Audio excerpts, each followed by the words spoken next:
Thunderbolts is the latest MCU film to hit theaters. This one follows Yelena Belova, played once again by Florence Pugh. She's feeling very aimless and just kind of drifting through life, a life that she doesn't necessarily like to live ever since, Natasha died, and there's not really a whole lot going on as far as, like, the overall Avengers world. I mean, in their solo movies they have stuff going on, but it's not like she has no place in those kind of stories or in any, like, big other team-up stuff. She's just kind of drifting, doing these very dirty jobs. For Valentina Allegra de Fontaine, once again played by Julia Louis-Dreyfus, she sends Yelena on one specific mission where she ends up with a bunch of other people on Valentina's kind of payroll. You got John Walker, you got Ava, or Ghost, you got Taskmaster, and of course you got Bob.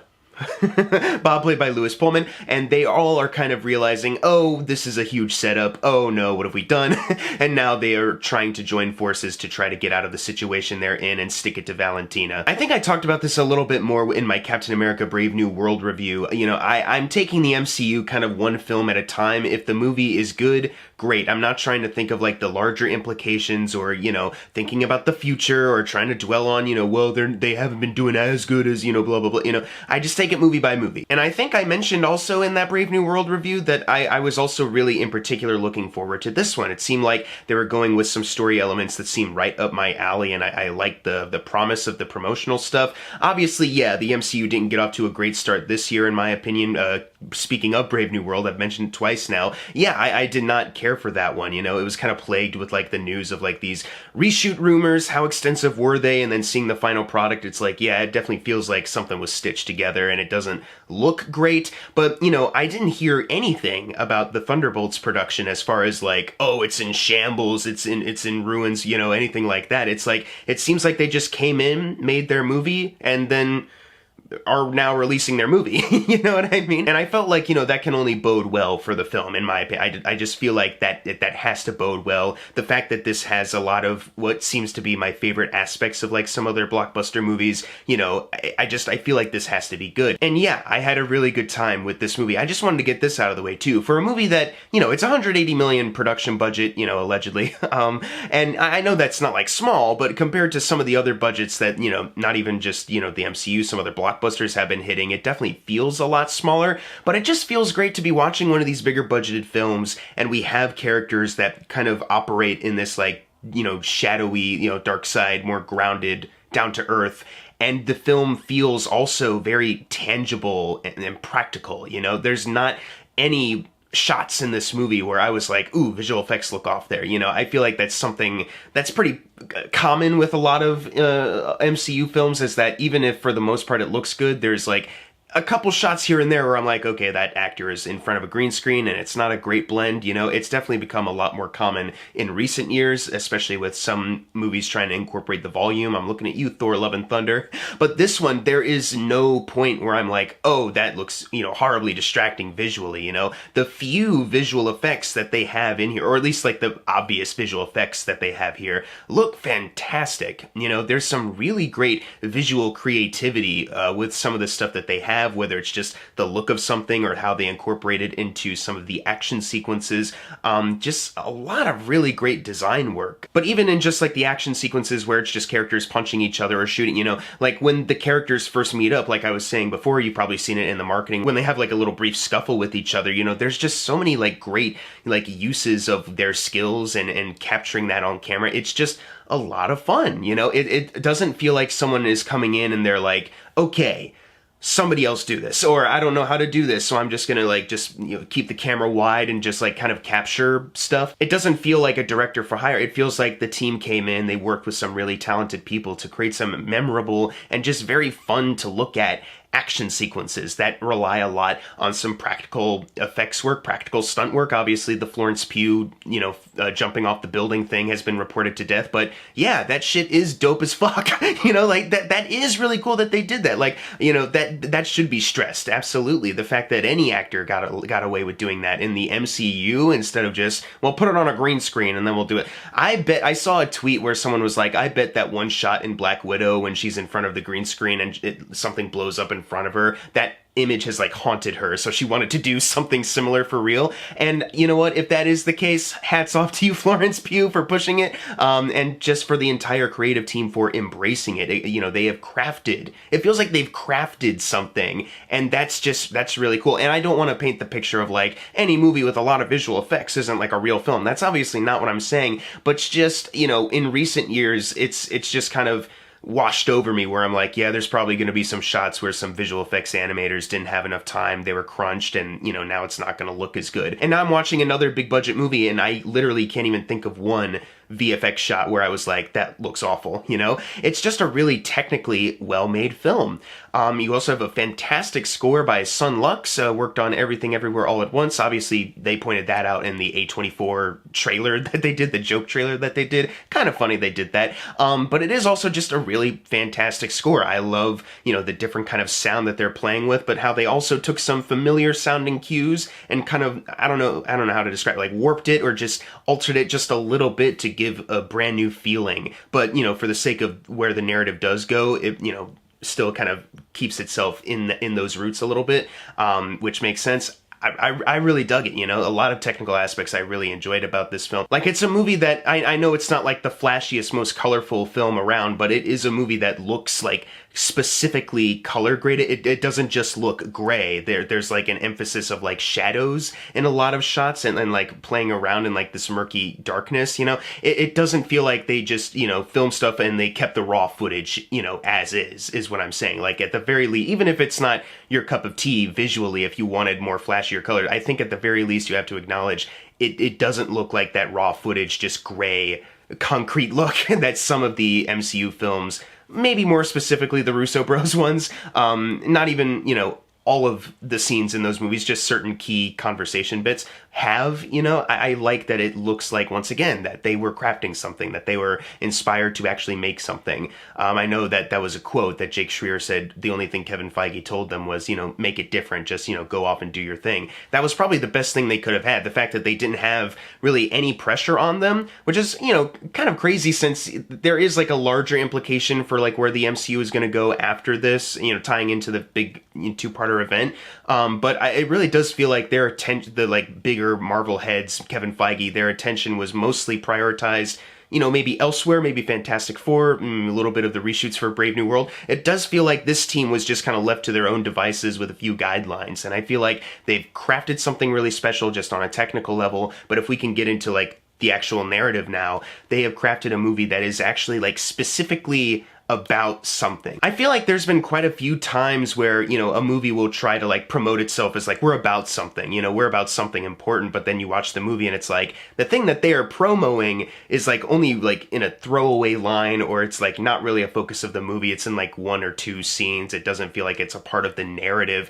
This movie is specifically about something. It's one of those movies where, I think I said it in my box office talk video, where you know, sometimes the budgets for these movies can fluctuate. We talked about the Brave New World reshoot rumors, maybe spiking that up. But with Thunderbolts, the story just all the way through feels so specific. It's like, if they did any like extensive reshoots, I can't pinpoint any area where it feels stitched together or slapped on, or where the message theme of the film, you know, doesn't feel prominent, except for once it's throughout, and it fuels the characters, it drives the emotions from the actors. It's just so refreshing, especially in this case. Obviously, you know, it's been talked up that this movie is kind of about, you know, battling mental health. You know, we talked about it with Yelena's introduction. She is living a life that feels aimless. She feels like there's something wrong with her. She doesn't quite know, you know, what to do about that. She's done a lot of bad things, you know, a lot of it kind of out of her control, but there's some parts of her that maybe think, maybe I did have some control there. Maybe I just made a bad choice, you know? And that can be found in the other characters as well. And the way that they, you know, plant those other seeds with some of the other characters, and they knew the best thing to do with them is to bring them together and to kind of not necessarily resolve everything. It's not as clean and rosy as that, but at the very least to find some kind of, you know, sense of community, sense of belonging and companionship in a world that feels like they don't belong in it. You know, that was really, touching and kind of special, you know? I really love that they did that. They did something that I feel like they will still do the MCU, but they have oftentimes kind of missed the mark on, is that they really made these characters my new favorites. You know what I mean? It's like recently with Sam Wilson, it was like, I did like him. You know, I liked him as the Falcon, and I liked when he was taking on the Shield in the Falcon and the Winter Soldier show. But then in Brave New World, I'm like, he doesn't feel like a character. Like, it feels like he's not doing anything. Ant-Man, Quantumania, I love the character of Ant-Man. You know, I love Paul Rudd. And then I watch Quantumania, and it's like, this movie is kind of just mid across the board, and I don't know if I care about any of these people. You know, there's been one too many projects where they have kind of missed the mark on getting you in the moment, you know, getting you emotionally connected with any characters, making you want to see them again, even if you like them in another thing. This one, though, they took the time to show you them at their worst, but to also show that there is still promise and potential, some sense of wanting to be redeemed in them, wanting to be a hero. But they don't quite know how to do that. You know, they don't quite know how to do that in the normal way, but they can try in their own way. And I love these guys so much. Obviously, I think the easiest comparison some people can make is like, oh, it's like James Gunn, what James Gunn did with Guardians of the Galaxy, or what he did with his Suicide Squad movie. And it's like, I don't think obviously it's up to like what he did with either of those films, you know, but it is true in the sense of like, you know, what James Gunn did was like make these characters that, you know, could easily just be like a joke or just kind of disregarded. You know, he made them front and center and got you to care about them, showed you all of their complex sides, and got you to see yourself in them. And so in effect made you want to see more of those characters because, you know, they feel like family of your own. That's exactly what the team has done here with Thunderbolts. You know, all of these characters I love. Obviously, Florence Pugh is the star of this film. You know, she's got the most screen time as Yelena, and I just love what they have been doing with this character ever since her introduction. What could have been just like another, like, you know, what they've been doing is like taking a hero and then giving them like a younger partner. It's like they sort of kind of did that as a jumping off point in the Black Widow movie, where she's Black Widow's sister. You know, she's got a lot of similar traits, but she's a little more comedic, and they keep that comedic edge even like in Hawkeye and in here. She has like this like dry sense of humor that is so charming and so fun, but you know, introducing this other like sadness, this complex sadness to her that's always been there, but just having her really deal with that in this movie. It was a really smart thing to do, to make this movie about, you know, mental health, depression, you know, and having Yelena be the center of that, you know, to have her be the lead of this. She gives maybe the best performance in this. Not to be ignored, though, is everyone else, obviously. David Harbour is so hysterical as the Red Guardian, Alexei. He is so funny, but, you know, Florence Pugh and him were great together in the Black Widow movie as well, and they have not missed a beat. They're in maybe even funnier here, but there's also a scene, you know, they've showed like brief bits of it in the trailer, where, you know, he gets to actually like be very sincere and tender and warm, and I gotta admit, like, I started crying. And it's kind of one of those things where it's like, yeah, the writing is just so good. They have really honed in on like the, you know, kind of father-daughter dynamic that they, even if they're not technically, they, you know, spend enough time pretending though that, you know, they are, you know, that is kind of their dynamic. So they've really honed in on the writing aspect of that, but then the performances between him and Florence Pugh, it's too good, man. You know, it's the perfect marriage, and they really, you know, they took some really strong material already and just elevated it with these perfectly like natural, but, you know, still very personally emotional performances. It gutted me, you know, and the entire third act, you know, it's kind of hard to not spoil why they go in like a different direction, you know, what they're kind of hiding, but not, you know, just in case some people don't know, I won't, you know, spoil the biggest things, even though, you know, some of the marketing for this movie, Marvel has even been spoiling it a couple days after it premiered. Whatever. In case some people are trying not to hear as much, I won't spoil why specifically they start to go in a different direction in the third act, but it's a really strong third act, you know, and just at that certain point, it's like, I was just really emotional and just really feeling it, you know. It's something you can feel. It's not a movie, you know, you're watching and you're like, you know, note it, like, okay, yeah, this is happening. Okay, like, that was funny. Like, you're feeling with it, you know, like you're with these characters on an emotionally spiritual level.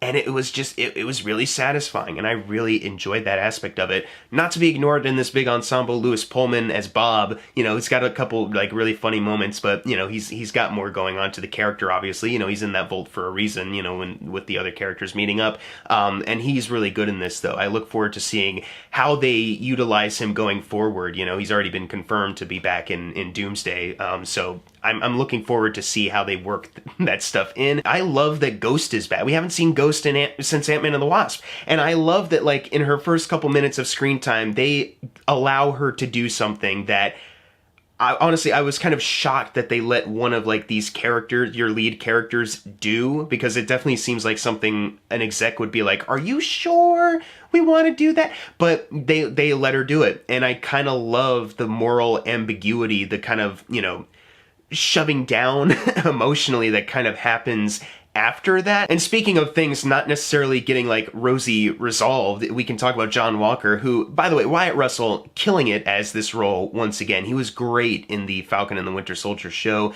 and he is once again great here. I love that he's still, ever since the finale of that show, I was like, okay, are they going to try to act like he's totally redeemed just because he, you know, saved a bus of people, or are they gonna, what are they gonna play with that, you know, kind of two sides of him? And I love that, you know, yeah, exactly what I've been saying, like, that drive to still be a hero, to prove that he could have still been, you know, official Captain America. He could be this good guy, but he's just a dick. At the end of the day, there's still a lot of dickish qualities to him, and I love that. But as far as, like, things that don't get necessarily resolved, yeah, there's something they introduce with him that happened in between show and movie where I was like, oh shit, you know? But they don't come back to that at the end, you know, or throughout, where they're like, we're gonna resolve, like, everything's gonna get resolved. They, you know, there's a lot of stuff just kind of either left open for another thing, or you just kind of have to sit with it, like the characters themselves are trying to, like, kind of sit with it, you know, in that gray area. And I love that they weren't gonna shy away from that, because I think about, like, the Guardians movie. If people are comparing this to Guardians a lot, James Gunn has, like, these perfect endings with those movies where a lot of things have, like, payoffs, and every character has some kind of payoff from earlier, or just emotionally, character-wise. I kind of like, not that, you know, would have been bad for this necessarily, but I kind of love at a certain point, there's no fat on this movie, so when you get to the end, they, you know, give you everything you need, and then they cut it off at kind of what I feel like is the appropriate point, you know? Like, okay, interesting journey, you know? We've been with these characters, they've been on a journey themselves, and not everything's gonna be resolved. And will it be resolved in other stuff?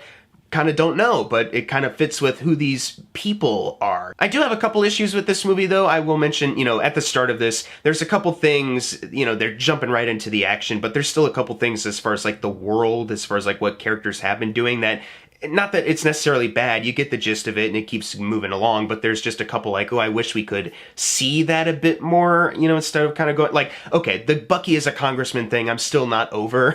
They introduced it in Brave New World, they mentioned it, and I was like, what the fuck do they, what? And in this, you know, it's not like they try to give any more explanation for that. That's just another thing they're kind of riding with. It's kind of funny that he's doing that, whatever, but it's still something where I'm like, I wish we could see a bit more of that. That's kind of what I mean as far as, like, we're jumping right into it and we don't see a lot of stuff. Not that that's necessarily a bad thing, but, you know, I would like to. I think there's also a point where they have to incorporate Alexei into a certain point in the plot, and I love him. I mentioned it. I love David Harbour. He's so funny, and I'm glad he's in the movie. It's just the way that they have decided to work him in, I thought was a little clunky, and maybe that could have used a bit of a rewrite. Just that was the one part where I was like, this is the only thing that feels like actually, like, clunky and kind of weird narratively. But you can kind of let it go just because it's him and it's funny and it's not too out of the realm of possibility that it could happen that way. I just thought it was a little odd. The other thing I will mention is that I was talking about, you know, there's certain things that don't get resolved, and I'm kind of happy with that. But there was a point in the third act where I thought maybe there was a bit of missed opportunity as far as, you know, there's a lot of, like, personal trauma being dealt with head on, you know, personified, you know, by Florence Pugh, another character, but a lot of the other characters kind of go through the same thing, but they happen off screen. And I thought, like, that could have been cool to see. And I think they were operating off of the logic of, well, you've seen what Bucky's trauma is, you know what I mean? Like, you've seen enough of Sebastian Stan throughout the years to know what his trauma is, you know what I mean? We don't need to be reminded of that. He's good in this, by the way. Haven't mentioned him yet, but he is good in this once again. Or like Ghost, for instance. Like, if you've seen Ant-Man and the Wasp, you've seen her exposition dump scene where she lays it all out there, and obviously John Walker we've just seen. But I just thought, like, it would have been cool, especially for some of the new stuff that they introduced. It would have been cool to see that kind of be tied in and circle back. Once again, though, like I was saying, it's kind of operating off of you get the gist or you've seen this before. You know, we don't need to. They've cut the fat and it's well-paced movie. They don't need to waste too much time with it. And maybe that's what it was in the writing, or maybe in post-production they realized it was not flowing as well, and maybe that's the reason why they cut it. I still kind of feel like I would have wanted to see that.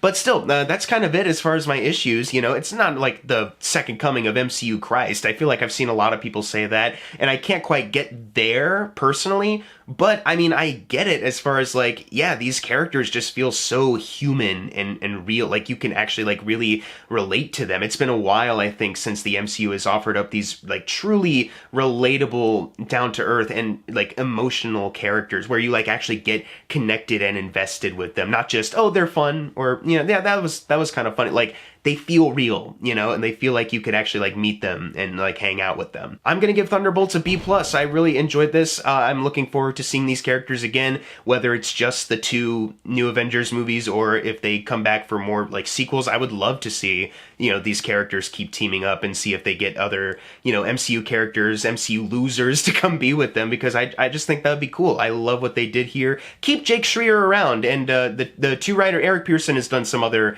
wrote Black Widow. He's done some other MCU stuff, and I think even one of the Monsterverse movies. But Joanna Cole has worked with Jake Schreier on Beef and a couple other TV shows. So I think this is a good team, though. You know, those 3 people. You know, all the right sensibilities. You know, some great direction, some great writing, just a lot of great stuff around the board. A lot of promising things. If they can hone in on what is, you know, working with this film, what people are praising here, and apply that to other productions, I think the whole, you know, is the MCU what? I think that thing will like kind of start to subside a little bit more if they just focus on what is working. But if you've seen Thunderbolts, leave your thoughts in the comments below what you thought of it. And as always, thank you guys for watching. Make sure to subscribe. I'm Jackson Fulcher. See you guys next time.